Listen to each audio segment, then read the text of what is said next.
Yo, what is up? This is Rafael, the director of scouting for NBA Big Board. I almost forgot my title. And I'm here with my guy, Richard Stayman, aka Mr. Mavs Draft, aka Magic Draft. And we are going to discuss what we have seen at some of the pre-draft private workouts. Stay tuned.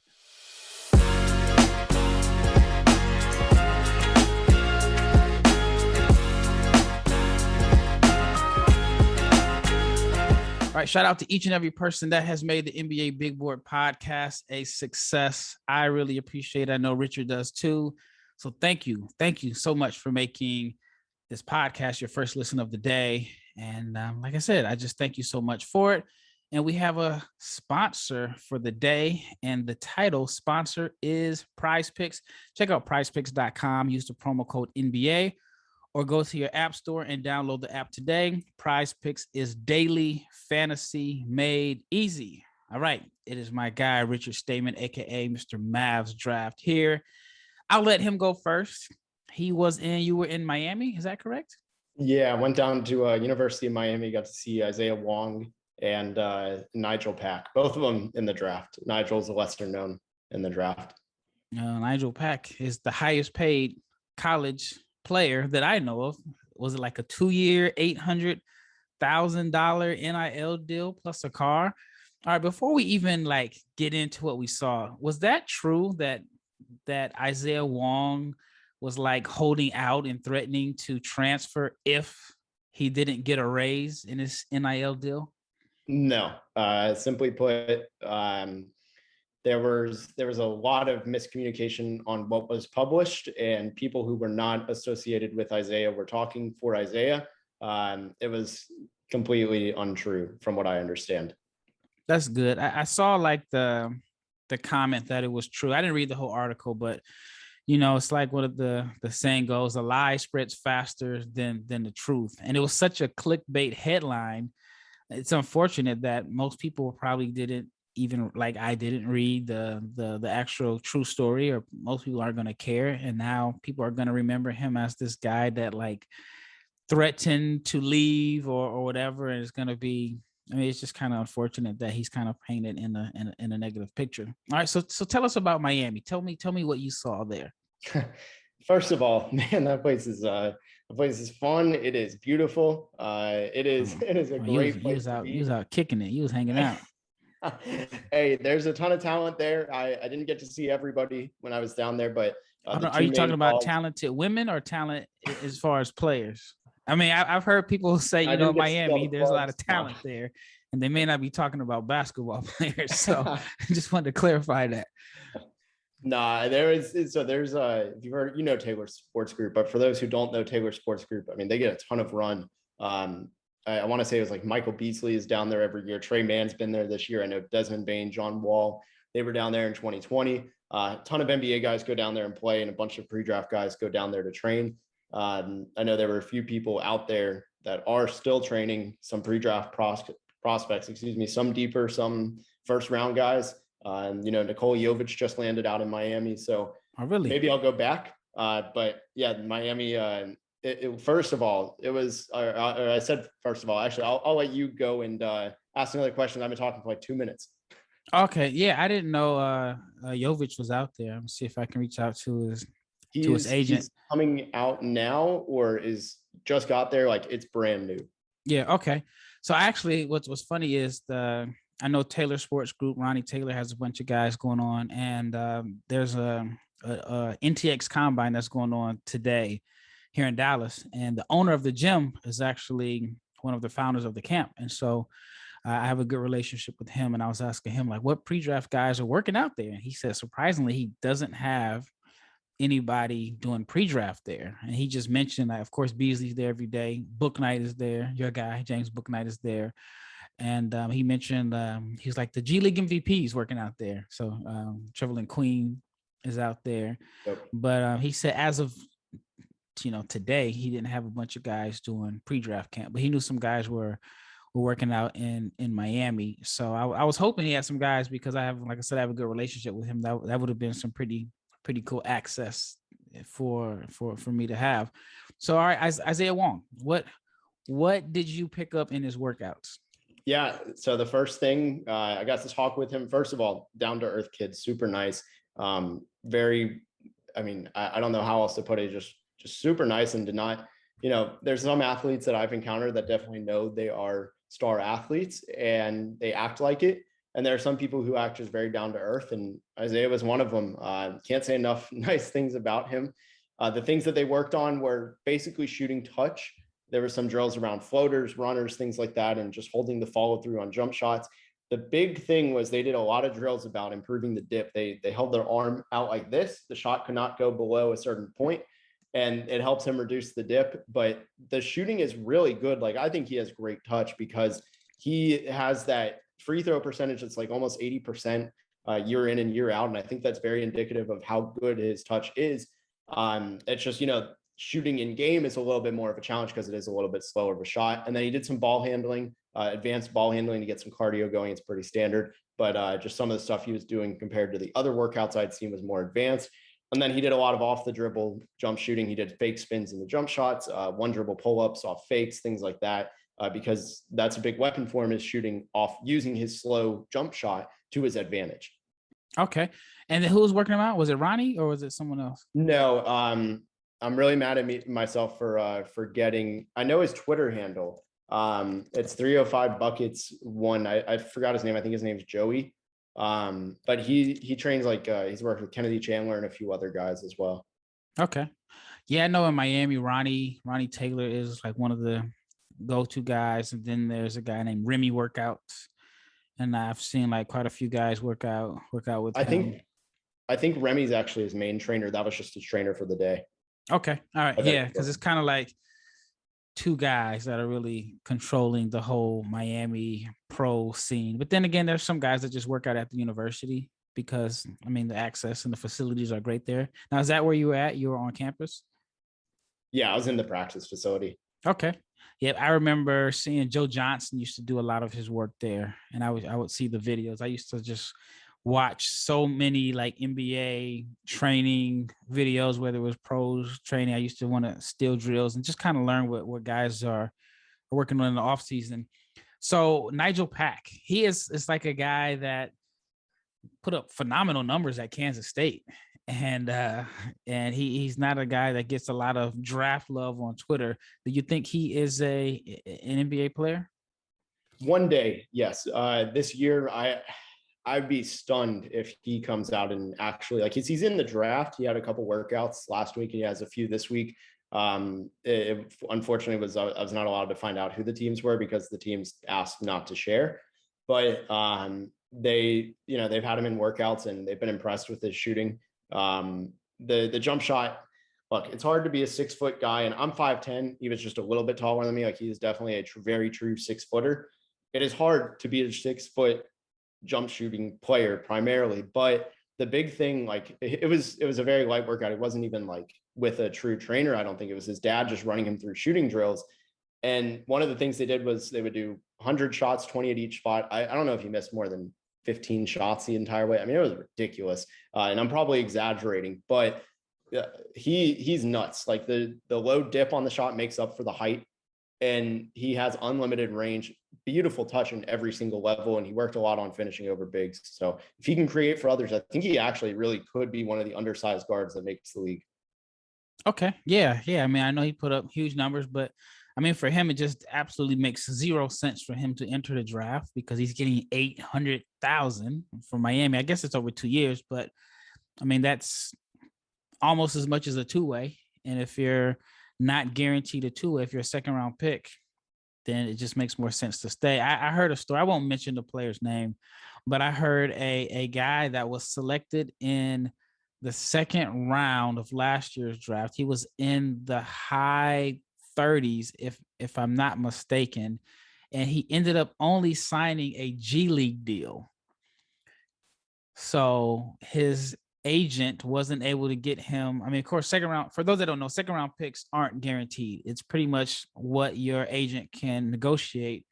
And so he went to a team and they pretty much said, we don't have a lot of money, or I guess they weren't willing to spend the money. So the guy got a standard G League contract, which is like $35,000 if I'm not mistaken. I think it's like $7,000 a month over 5 months, if I'm not mistaken.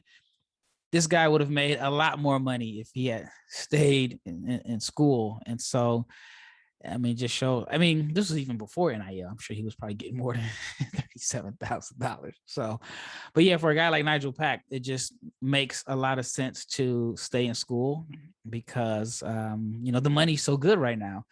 And then before we go into the next segment, actually, I want to talk about a guy that is actually from the hometown, Nigel Pack's hometown, who I saw in Toms River, New Jersey, and that is Jake Laravia. And I'm going to switch it up. I'll let Richard ask me the questions about what I've seen on a couple of my on my workout tour. Stay tuned.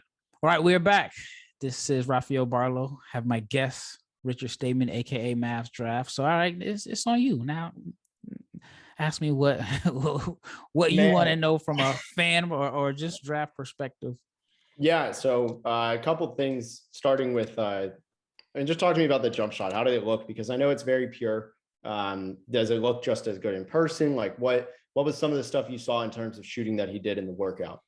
Yeah, with Jake, I the first day I got there, first of all, Toms River, New Jersey, it's like on the New Jersey shore. So I had like this travel day where I had to go from Dallas to Chicago to New York. Once I got to New York City, I had to take a bus from the Port Authority to Toms River.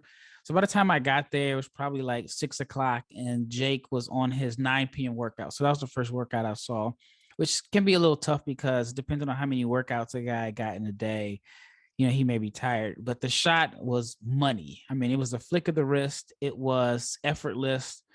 And he just did a lot of shots on the move. And then the next day, like I got a chance to like spend the whole day. And I did a little mini documentary. So you can check it out on NBABigBoard.com. It was like a day in the life of Jake Laravia and Kevin McCullough Jr. And like he was doing a lot of stuff off the dribble. Like he was really working on offensive creativity, tough spin move shots, maybe not shots that he'll take in a game, but just the touch and how effortless it was pretty impressive to me. Yeah, the shooting, I fully buy it. Obviously, how tall did you get an official measurement? No, I didn't get an official measurement, and it's kind of tricky because you never know how tall a guy is until he goes to the combine. I've talked to quite a few agents over the last couple of weeks, and they give me these heights, and everybody's height is taller than what they're listed at on the school website. And so I'm just kind of like, we'll see. Because especially for me writing with NBA Big Board, I want to have the accurate heights and measurements. And, it's just kind of tough because, we don't know until the official heights come out. But I would say he was a legitimate 6'8". I'm not the best at measuring a guy visually because I'm 5'6", so everybody is looks taller than me. But no, I'd say he's a legit 6'8" in shoes. Okay, yeah, I've always, as long as he's not like 6'7", I think he's good. One of the knocks for him has always been just like he's an okay athlete. Did you guys see any athleticism drills, like first step stuff, where he was doing, hard explosion shots, anything like that? Like what did you see around the athleticism department?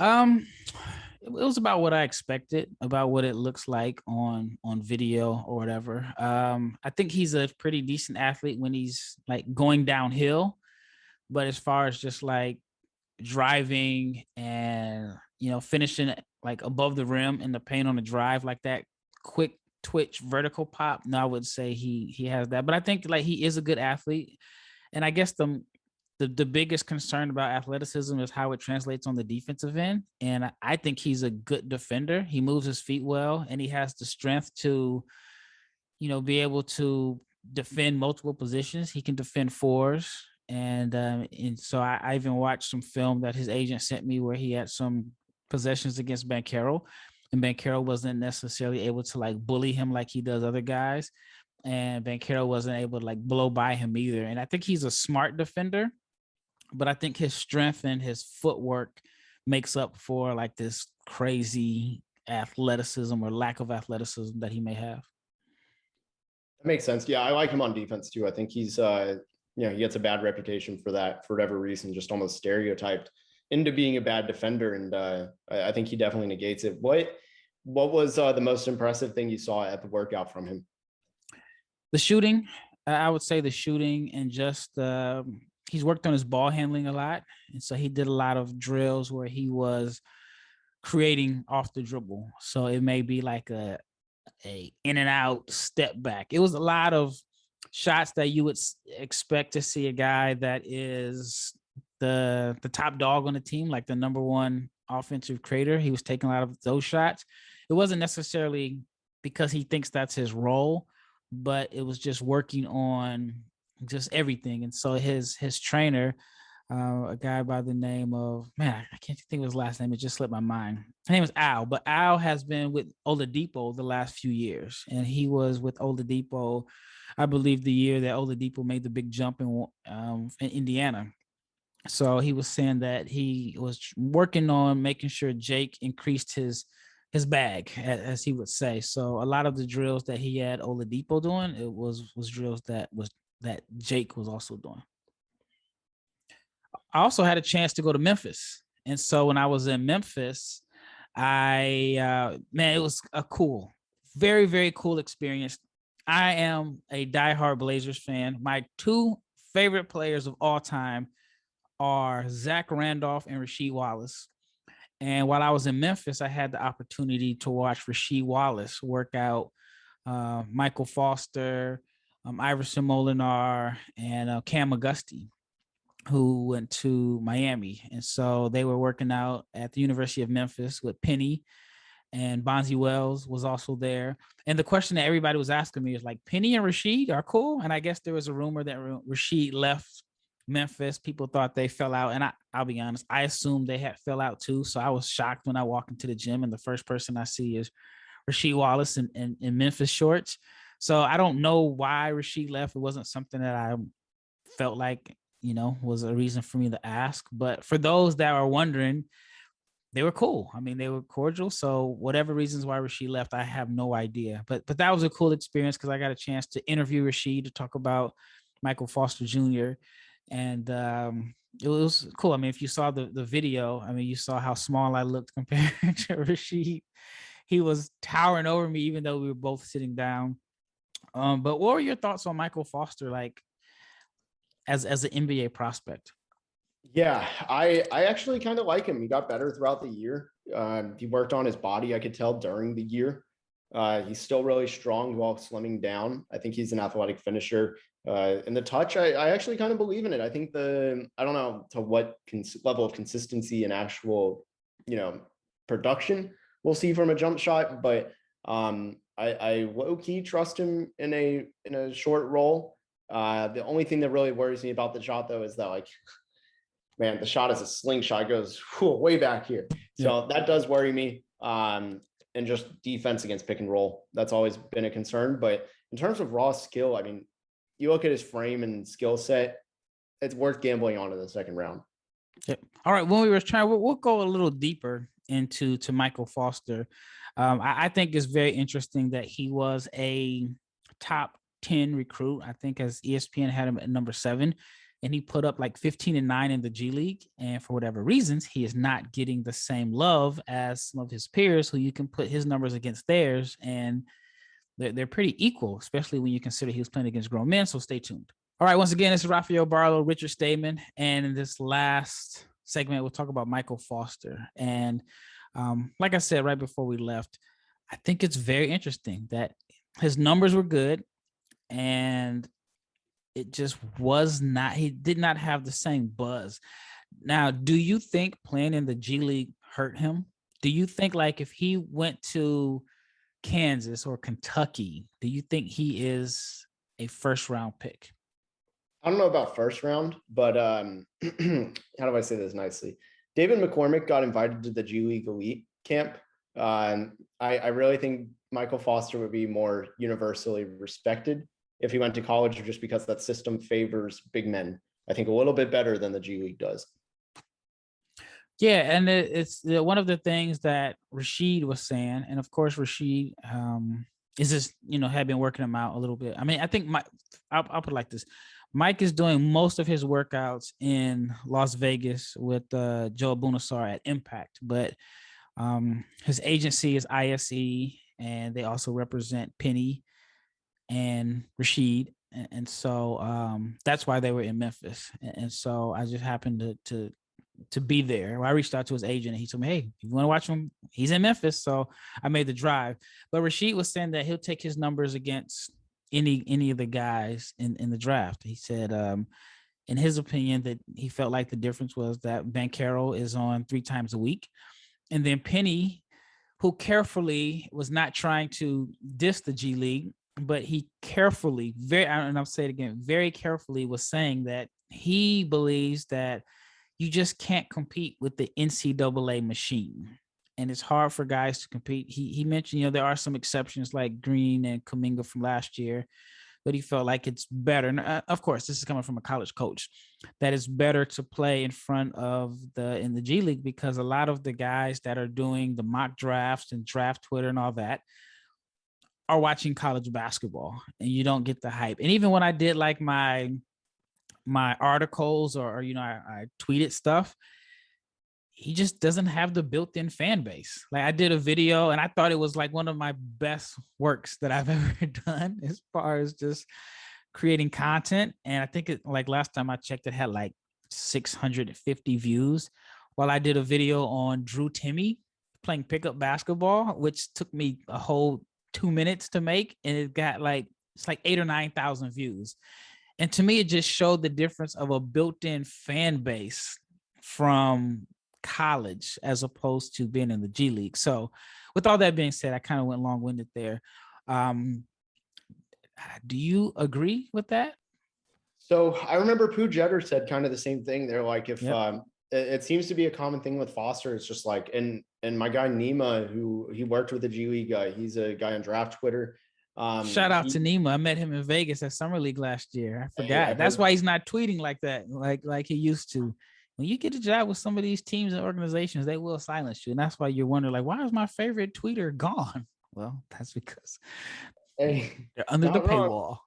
Not wrong. They all 3 of them though. I mean, Rashid and anybody that's worked with the G League, Pooh Jetter, and Nima, 3 guys that I think we should all trust their opinion on the G League, have all said Michael Foster is like an NBA guy. He's legit. He's just being undercovered or under, I guess, coverage. I don't know the right word, but undercover makes him sound like a stealth agent.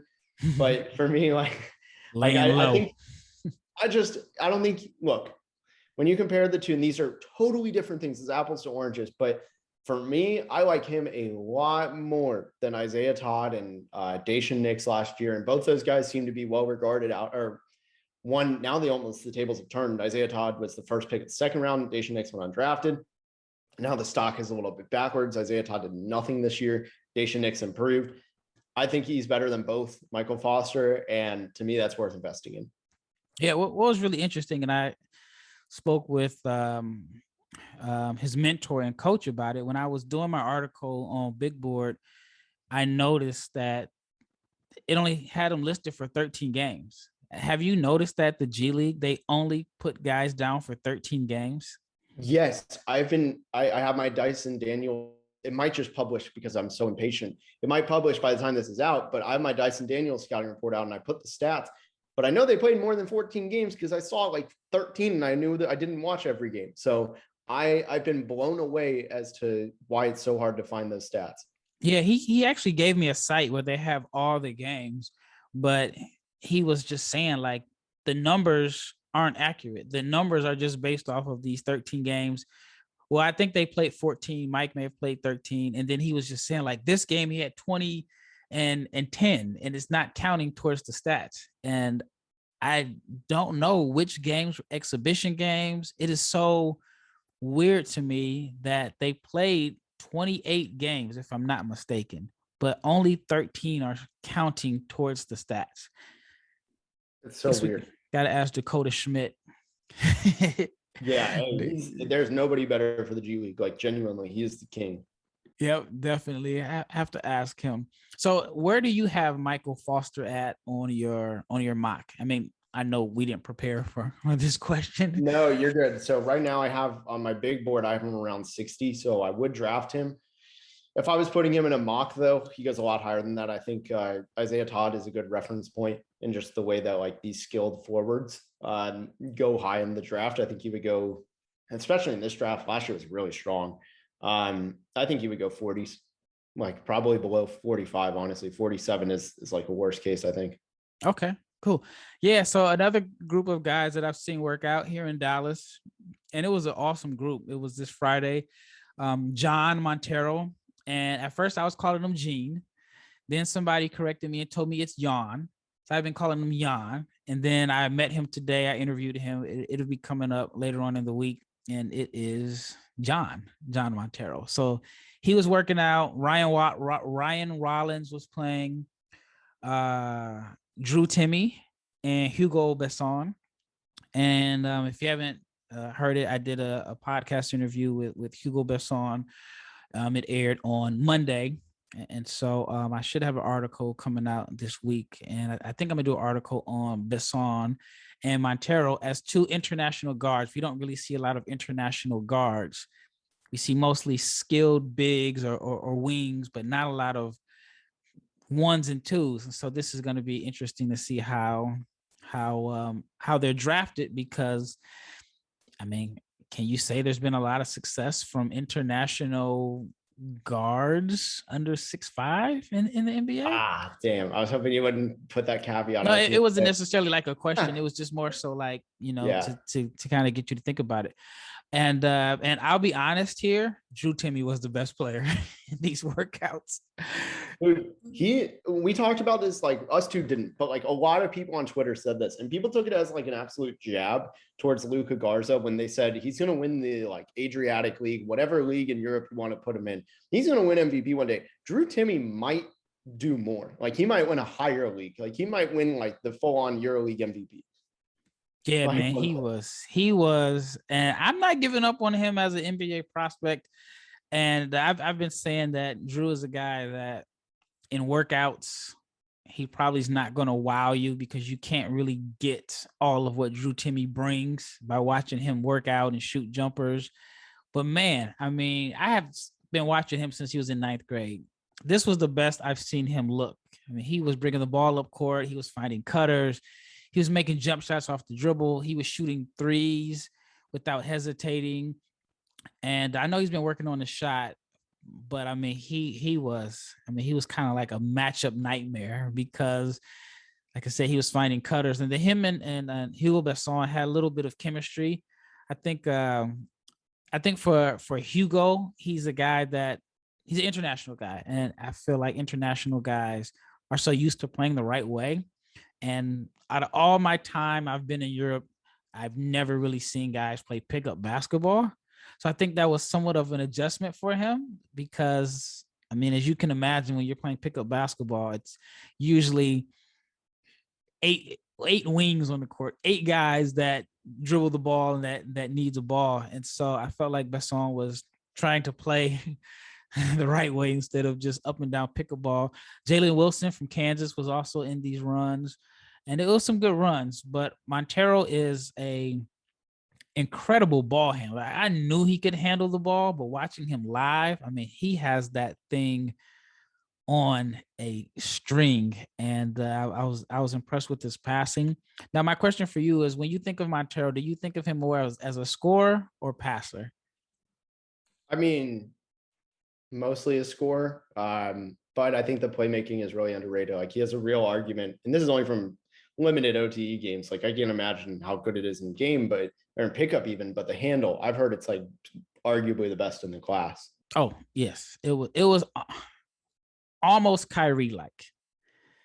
As far as, I mean, like not like how Kyrie can just, I mean, I think Kyrie can dribble in traffic in Dallas tollway traffic. I think he can dribble around cars, but I'm talking as far as like the speed, like how even like Harden, the speed when he can dribble between his legs 5 times, and it just, I mean, just the power and speed. That's the part that really impressed me. very good live dribble passer. And I mean, I'll tease a little bit of it since I have a Montero interview coming up. I just interviewed him earlier today. But one of the things that stood out to me, we discussed it a little bit, is he is a lot stronger than he looks.